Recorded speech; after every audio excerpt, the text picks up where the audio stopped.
Hello guys, আজকে যে এই জিনিসটা দেখতে পারতেছেন এটা কোনো জেল না, এটা হচ্ছে খাবারের জন্য না, এটা চুলের জন্য, এটা চুলের যত্নের জন্য ব্যবহৃত হয়। তো চলেন আজকে দেখি এটা কিভাবে বানাতে হয়। তো সবার প্রথম আপনি পানি নিয়ে আনিবেন অনেকগুলা। আমি এই জায়গায় 2 জনের পরিমাণ মতো বানাবো, এই জন্য অনেক পানি নিছি। তার মধ্যে কিছু লবঙ্গ দিয়ে দিবেন, যেগুলো দেখতে ফুলের মতো। তারপর দিয়ে দেবো চাল, কারণ চাল সিদ্ধ হতে অনেক টাইম লাগে, এই জন্য এটা শুরুতে দিয়ে দিচ্ছি। তারপরে আমাদের বাসায় আমলকি ছিল, ভাবছি আমলকি আপনাদের কাছে থাকলে পেট দিবেন, না থাকলে না দিবেন, চাইলে ব্লেন্ডার করে দিতে পারেন। আমি একটু থেতায় আনি, তারপর দিছি। তারপর দিয়ে দিছি মেথি। মেথি কম হয়ে গেছে, একটু দিলে ভালো হতো। তারপরে আমাদের মেন ইনগ্রেডিয়েন্ট যেটা হচ্ছে তিসি, তিসিটা দিয়ে দিতে হবে। তিসিটা ছাড়া জেলটা হবে না। এখন কেউ যদি ভাবেন যে তিসি কি, তাহলে দোকানে যা বলবেন যে আমার একটু তিসি দেন ভাই, 30-40 টাকা অনেকগুলো তিসি দিবে। ওই তিসি হচ্ছে আপনি দিয়া জেল বানাতে পারবেন। তারপরে দিলাম আমি একটা অ্যালোভেরা। এখন অ্যালোভেরা এটা অপশনাল, আপনি চাইলেও দিতে পারেন, না চাইলেও দিতে পারেন। কিন্তু আমার অ্যালোভেরা গাছে অনেক অ্যালোভেরা হয়ে গেছে, তো এই জন্য এটা একটু ইউজ করার জন্য আমি দিয়ে দিছি।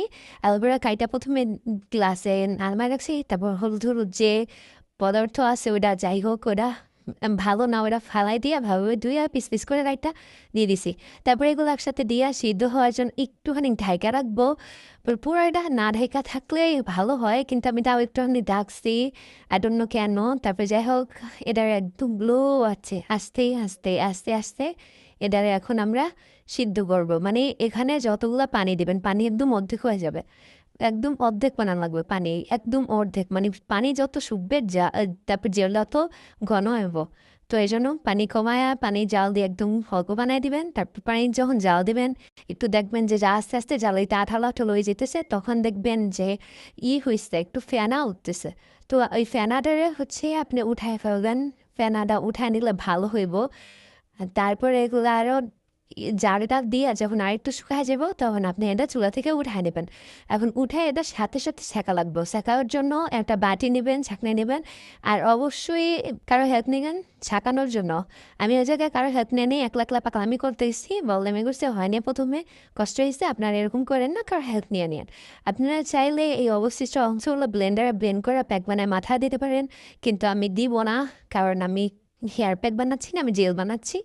এটা হচ্ছে আপনার চুলদের মনে ময়শ্চারাইজ করবে, একটা ডিপ কন্ডিশনার হিসেবে ব্যবহৃত হব। তারপরে এটা নামে একটু ঠান্ডা করতে দেবেন, এটা যখন ঠান্ডা হবে আর একটু জেল কনসিস্টেন্সি চলে আসবো।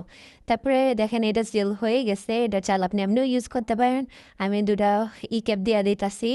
এখন বলবেন ক্যাপকে দিকে হলুদ, কারণ যেটা সবুজ এটা 100 mg, আর যেটা হলুদ হয় এটা হচ্ছে 200 mg। যাই হোক, এই জায়গায় ক্যাপ দিয়ে ভালোভাবে ভালোভাবে লাড়াটাড়া করে তারপরে হ্যাঁ অলিভ অয়েল দিছি। তারপরে এগুলো ভালোভাবে লাইয়া তারপরে হচ্ছে আপনি মাথায় দিবেন, মাথায় দিয়ে শ্যাম্পু করে ফেলবেন। সো আজকে এর জন্য এইটুকুই, আল্লাহ হাফেজ।